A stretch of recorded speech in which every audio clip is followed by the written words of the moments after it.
ఏకంగా సంవత్సర కాలాన్ని అయితే పూర్తి చేసుకుంది. ప్రస్తుతానికి కాకినాడ జిల్లా అధ్యక్షుడు జ్యోతుల నవీన్ మనతో పాటు ఉన్నారు. అసలు ఈ సంవత్సర కాలంలో కాకినాడ జిల్లాలో ఏ అభివృద్ధి సాగింది, ఏ విధంగా ముందుకెళ్ళింది అనే అంశం తెలుసుకునే ప్రయత్నం చేద్దాం. సార్ చెప్పండి, మీ కూటమి ప్రభుత్వం వచ్చే సంవత్సర కాలం అయితే పూర్తి చేసుకుంది. ఈ సంవత్సర కాలంలో పాలన కానీ, అభివృద్ధి కానీ, సంక్షేమం కానీ ఏ విధంగా సాగింది? అసలు కాకినాడ జిల్లాకు సంబంధించి ఏమేం జరిగింది? అందరికీ నమస్కారం అండి. ఈరోజు అయితే మనం కొత్తగా చంద్రబాబు నాయుడు గారి గురించి కొత్తగా చెప్పుకోవాల్సిన అవసరం లేదు. ఎందుకంటే గతంలో చూసుకున్నా, ఇప్పుడు చూసుకున్నా ఎప్పుడు కూడా ఓ పక్క సంక్షేమాన్ని, ఓ పక్క అభివృద్ధిని కూడా పరుగులు పెట్టిస్తూ ఈ రాష్ట్ర అభివృద్ధికి నిరంతరం కూడా పనిచేసే వ్యక్తి. దానికి తోడు పవన్ కళ్యాణ్ గారు తోడవడం, అలాగే బీజేపీ సెంటర్లో తోడవడం, వీళ్ళందరి సహాయ సహకారాలతోటి ఈ సంవత్సర కాలంలోని కూడా అనేక అభివృద్ధి కార్యక్రమాలు చేసుకోవడం జరిగింది.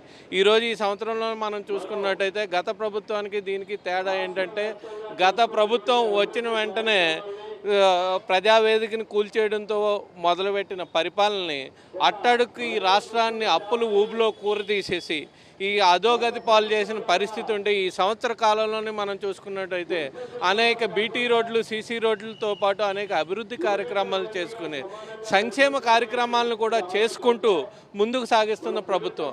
ఈ ఒక్కటి చూసుకున్నట్టయితే ఇక్కడ మీరు గత ప్రభుత్వానికి దీనికి తేడా చూసుకున్నట్టయితే, గత ప్రభుత్వంలో అప్పులు తెచ్చి ఏదో కార్యక్రమం చేసేవారు. కానీ ఇప్పుడు చూసుకున్నట్టయితే సంపదను సృష్టిస్తూ కార్యక్రమాలను ముందుకు చేస్తూ రాష్ట్ర అభివృద్ధిని చేస్తున్న పరిస్థితి ఈరోజు తెలుగుదేశం ప్రభుత్వంలో. అంటే ప్రస్తుతం మనం చూసుకుంటే కనుక గత ప్రభుత్వంలో రోడ్లపై రావాలంటేనే ప్రజలు ఇబ్బంది పడేవారు.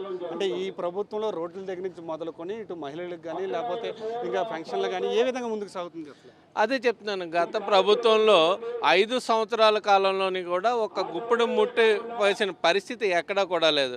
కానీ ప్రతి బడ్జెట్లోని కూడా, ఏ ప్రభుత్వం ఏర్పడినా ప్రతి బడ్జెట్లోని కూడా సంవత్సరానికి 1000 నుంచి 1500 కోట్లు R&B రోడ్లకి, మరమ్మతులకి కేటాయించాల్సిన అవసరం ఉంది.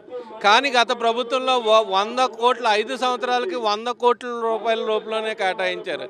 కానీ ఈరోజు చూసుకున్నట్టయితే ఆ మరమ్మతులకి ఈ సంవత్సర కాలంలోనే 1200 కోట్ల పైచీలకు గ్రాంట్ చేసి బడ్జెట్లో చేసి రోడ్లు వేసి, సీసీ రోడ్లు వేసి, అలాగే మహిళలకు ఉచిత బస్సు ఆగస్టు 15 నుంచి ప్రారంభించడం జరిగింది. అలాగే సిలిండర్లు ఆల్రెడీ ఇవ్వడం జరిగింది.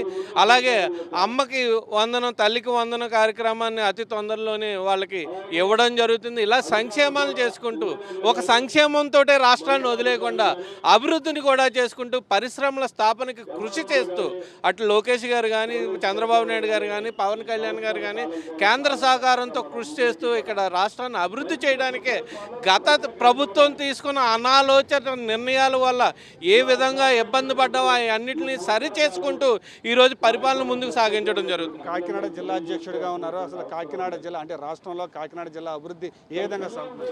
ఖచ్చితంగా ఆ జిల్లా ఈ జిల్లా అని కాకుండా మొత్తం రాష్ట్రం అంతా కూడా సమానంగా అభివృద్ధి చేసే పరిస్థితుల్లోనే అన్ని నిర్ణయాలు కూడా చంద్రబాబు నాయుడు గారు తీసుకుంటున్నారు.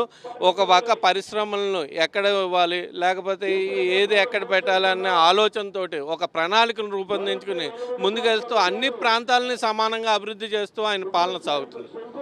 ఈ పరిస్థితి అంటే కాకినాడ జిల్లాతో పాటు మొత్తం రాష్ట్ర వ్యాప్తంగా కూడా సంక్షేమం, అభివృద్ధిని రెండాటిని కూడా సమపాలలో ముందుకు తీసుకెళ్తూ రాష్ట్రాన్ని ఒక సంవత్సర కాలంలోనే ప్రగతి పదంలో అయితే చంద్రబాబు నాయుడు, ఇటు పవన్ కళ్యాణ్ ఇద్దరు కూడా ముందుకు తీసుకెళ్తున్నారని చెప్పి కాకినాడ జిల్లా టీడీపీ అధ్యక్షుడు జ్యోతుల నవీన్ అయితే చెప్తున్నారు. ఇది ఇక్కడ పరిస్థితి. కెమెరా పర్సన్ చైతన్యతో సతీష్, 10 టీవీ కాకినాడ నుండి. 10 TV mega event shining AP.